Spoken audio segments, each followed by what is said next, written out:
Hello, we are going to go over the new qualitative critique info for this particular course. You're going to be looking at a packet that looks a lot like what you had before, but I have just a slightly truncated structure for it.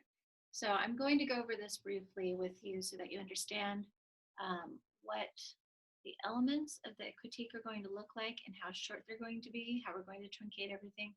And then I will also have on the site a example of a critique that would take the same critique you had from the course in the fall, the same example that I gave you, and I'll show how to cut that same one down so you can see kind of side by side how the different formats look and how you can truncate your discussion of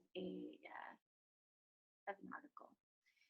So to start off with, this is the same introductory material, but what you'll see here is that, like right here, the research problem and rationale, instead of 1 to 2 paragraphs, you need to collect all that information and talk about it within 1 paragraph. So you'll describe the purpose of the study and the research questions. Why the study was done and the purpose of the study can actually be completed in 1 sentence together. Then the research questions will be a 2nd sentence, and then the theoretical framework would be probably a 3rd sentence. That would constitute a fine paragraph. So that's the kind of thing where you just really hit this stuff. Don't talk about it in depth. Just mention it basically, go over it, and then move on.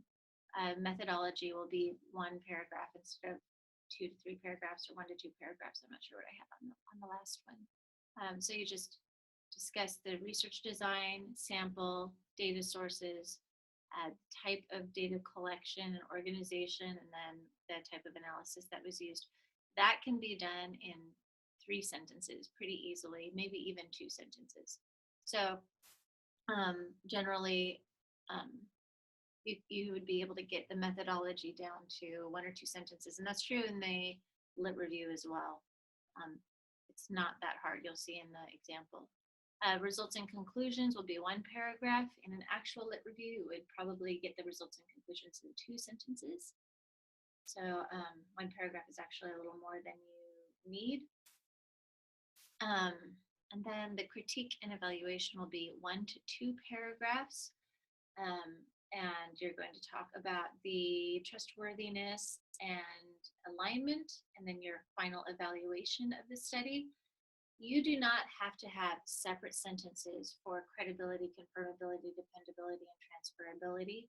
You can generally talk about trustworthiness and then generally speak to the strategies that might have been used in the study that you are looking at to achieve trustworthiness more in a general sense. You can also discuss authenticity, which I put down here. Authenticity in qualitative research is something that we don't see evaluated a whole lot, but it is part of the discussion that qualitative researchers are having about what makes for good qualitative research. So it would be appropriate for you to use that if you want, and if you don't, I'm not going to ding you for it.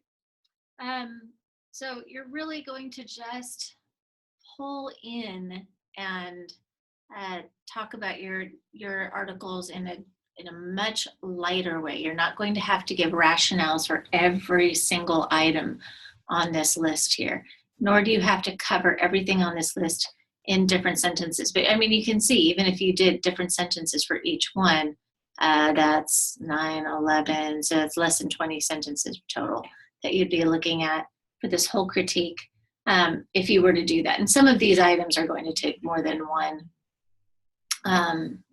sentence, but it is very, very possible to accomplish this. I do want it APA formatted.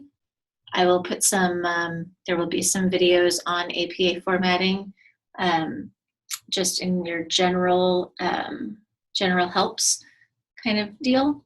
And that will be under lessons as kind of it'll just, instead of lessons, it'll just kind of say general information. And so you can look at that, and there will be some APA help. There will also be some videos on how to set up in vivo later on. I don't have that up yet. There will be videos on how to set up EndNote, how to set up Word, how to create tables, different things like that will be on there. So, so I don't have all of those uploaded yet, but they will be there soon. Now, in terms of the design issues in qualitative research, this is the same thing that you had in the earlier packet, just a list of strategies that are used to enhance credibility, transferability, dependability, and confirmability. And then there's this note about authenticity. So these are going to be what you evaluate. If there are even 2 or 3 items out of this whole list on all of the trustworthiness, if they even, for example, hit 1 of them in each section, then it's considered to be at least a moderately trustworthy design. An untrustworthy design would be something that would really just not have good documentation of what happened. And you don't see that often in peer-reviewed work. It's peer-reviewed and published for a reason, because it's decent. So most of what you're going to see in peer-reviewed work is going to be at least, it will have at least moderate trustworthiness. Very rarely will you find something that you really don't find to be trustworthy that has been published. But that's what you're looking for, and if you have any questions, let me know. This is available, obviously this document is going to be available in the assignment for the qualitative critique, and it will also be available in the lesson, and the example will be there as well. Same deal. Okay, thanks very much.